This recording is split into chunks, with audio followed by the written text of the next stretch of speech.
तो चलिए स्टूडेंट्स बात करते हैं क्लास 10th के इंपोर्टेंट कंपाउंड एथेनॉल की कुछ केमिकल प्रॉपर्टीज के बारे में। This is ethanol CH3CH2OH ethyl alcohol. Ethyl alcohol on combustion, आप जब इथाइल अल्कोहल की रिएक्शन कराओगे ऑक्सीजन से तो वहां पे बनेगा बेटा आपका CO2 water heat and light. अभी कभी भी आप अगर किसी भी हाइड्रोकार्बन का कंबशन कराते हो तो वहां ऑलवेज आपकी CO2 वाटर लाइट और हीट बनेगी। ठीक है, तो इधर आपको बैलेंस करने के लिए 3 से इधर मल्टीप्लाई कर दीजिए, 2 से इधर और 3 से इधर। ठीक है, तो जब एथेनॉल की रिएक्शन आप ऑक्सीजन से कराएंगे तो वहां CO2 बनेगा, वाटर बनेगा और साथ में क्या बनेगी आपकी हीट और लाइट। इस रिएक्शन को बोलते हैं आप कंबशन। अब जब एथेनॉल को आप कंसंट्रेटेड H2SO4 के साथ 170 डिग्री सेल्सियस या 443 केल्विन टेम्परेचर पर हीट करोगे तो वहां पर एथेनॉल चेंज हो जाएगा आपका एथीन में। इस रिएक्शन को बोलते हैं dehydration of alcohol. Dehydration of alcohol यानी कि ethanol on dehydration give ethene at 170 degree Celsius temperature. अब यहां से क्या होता है देखो जरा ध्यान से, यहां से तो OH चला जाएगा एथेनॉल से और देखो इस कार्बन के पास 3 H है, 1 H, तो H plus OH is equal to H2। तो H2 यहां से क्या हो गया, रिमूव हो गया। बचा क्या बेटा देखो CH2 CH2 CH2 CH2। इस C के पास कितने H थे, दो, तो दो वैलेंसी थी, ऐसे यहां भी दो वैलेंसी थी। तो वैलेंसी कितनी होती है कार्बन की, 4, इसलिए बीच में बॉन्ड कितने आ जाएंगे, 2। तो क्या बना आपका डिहाइड्रेशन पर एथेनॉल के एथीन। अगर आप एथेनॉल की रिएक्शन सोडियम मेटल से कराते हैं तो सोडियम मेटल क्या करेगी, यहां से इस हाइड्रोजन को डिस्प्लेस कर देगी और अपने आप उसकी जगह पर आकर बैठ जाएगी।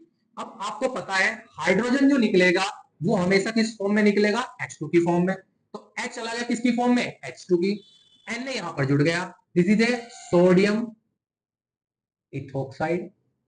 भाई ये इथाइल ग्रुप है, इथाइल से बना इथोक्साइड। ठीक है, एक H था, यहाँ पे 2 थे तो 1/2 से मल्टीप्लाई करी, 1/2 H कितने थे, 2, 2 से 2 गया तो कितने बचे, 1 H। तो बैलेंस करने के लिए 1/2 से मल्टीप्लाई हो जाएगी। यानी कि जब आप सोडियम मेटल को हीट करोगे किसके साथ, एथेनॉल के साथ, तो आपका सोडियम इथोक्साइड और कौन सी गैस बनेगी, हाइड्रोजन, जो कि पॉक्साम के साथ बर्न होती है।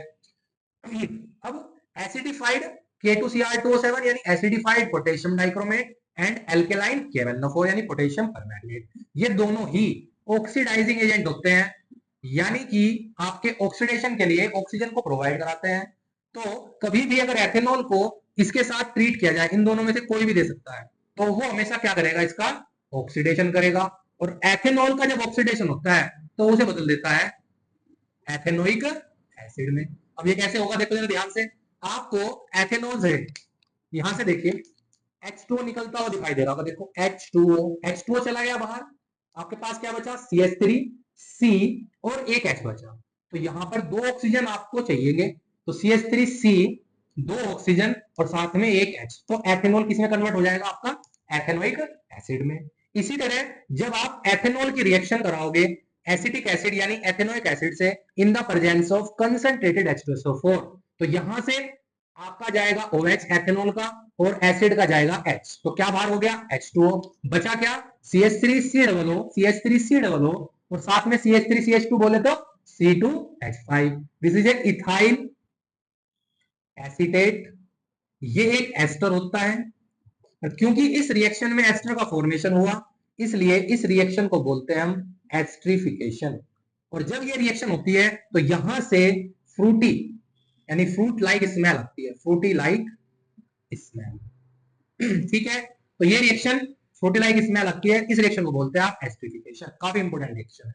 तो ये थी आपकी एथेनॉल की कुछ केमिकल प्रॉपर्टीज की रिएक्शंस, जो कि आपके बोर्ड्स के लिए बहुत इंपोर्टेंट है।